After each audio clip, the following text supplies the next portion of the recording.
due to land when it came down in the tourist town of Bukhara. Rescue workers raced to the scene, finding parts of the wreckage on fire. Local people joined officials to search for bodies and survivors. The incident was very tragic. The full force of the Nepal army and the police have been deployed for rescue operations.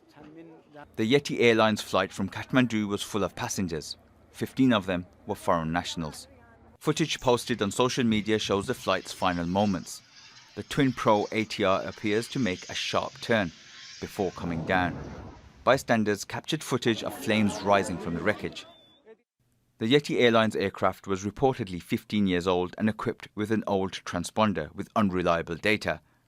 We looked and then just managed to look at the records of data received by flight tracking websites on the aircraft, and it's been showing, on that particular aircraft, it's been showing some strange data that has been sent from the aircraft, the altitude fluctuating up and down, very, very large fluctuations that doesn't make sense. So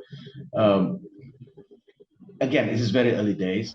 Poor maintenance and lax standards have led to several fatal accidents in Nepal in recent years. Flying can be challenging. Nepal has some of the world's most remote runways. Surrounded by mountains, they can be difficult for pilots to land in.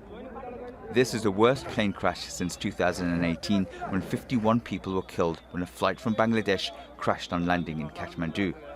An investigation into the cause of this one is underway. Asad Beg, Al Jazeera. Ramyata Limbu has more from the capital, Kathmandu. If you consider the history, the aviation history of Nepal, because of our topography, our difficult geography, there have been numerous crashes or accidents, plane crashes in the past, but normally, usually in mountain areas and where you have the stall or small mountain aircrafts that fly, normally due to poor visibility and because of the difficult terrain. But today, the weather is good, there's good visibility, so people are wondering what happened. I did speak to some people within the airline industry and of course the company, but at this moment they say it's really difficult to gauge or say what exactly happened. But because it was in the town of Pokhara, around where there's an army base, police, administrative bases around, relief and rescue operations happened, I think, quickly. The Prime Minister himself has directed the Civil Aviation Authority of Nepal to facilitate rescue and relief operations as fast as possible, and a call center and has decided that a call center should be established at the airport so that relatives of those passengers involved in the crash can get more details and updates of what's happening. Well, let's now speak to Sean Maffett, an aviation analyst. He joins us live from Gloucestershire in the UK. Thank you for being on Al Jazeera. Look, I know it's obviously very early on and there will be many investigations to come, but is there any early indication as to why this plane might have crashed? Well, it's very odd. It doesn't look a very likely thing to be happening. It does appear, though, that the aircraft stalled. That's the aviation term for when you lose lift from the wings. And usually you lose one wing before the other, which is what seems to have happened here.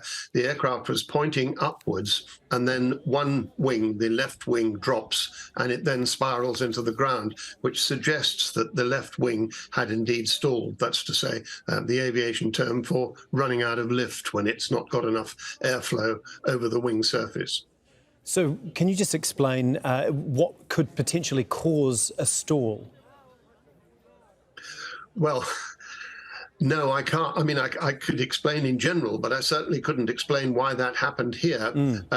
It's a basic part of training for all pilots to be able to cope with stalls and to recover from them, and particularly not to get into a stalled condition in the first place. So we don't know how that happened.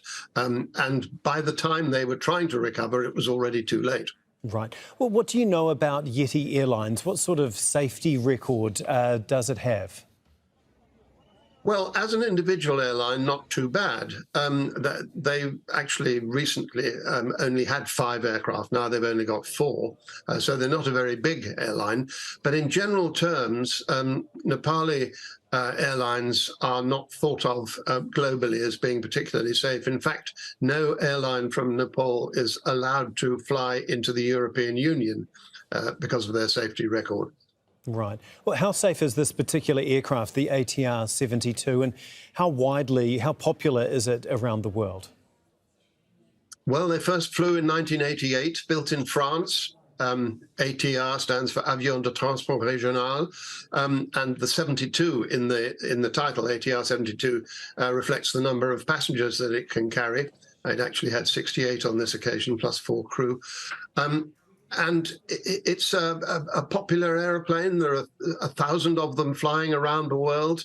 It's not thought of as being particularly unsafe, except perhaps for the fact that it does tend to fly in some areas where safety is not quite as high as others. I mean, Nepal is a very mountainous region, and flying in mountainous regions is more risky than flying elsewhere. So possibly that has some reflection on it. I guess on that, what can you tell us about flying in the area and the conditions at the time of the crash? Do you think that that could have played a part at all? Obviously, the geography of Nepal makes for pretty challenging flying at times.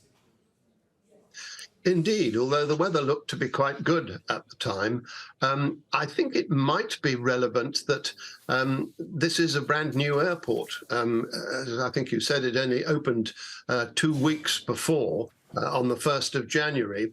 So it's possible that the crew were not as familiar. Well, presumably it's the first time they'd flown in there. I don't know that, but it seems quite likely. So that may have had something to do with it. Although I do have to say that for any pilot who's flying to an airport that they've never flown to before, they will do a lot of study beforehand to find out all about it.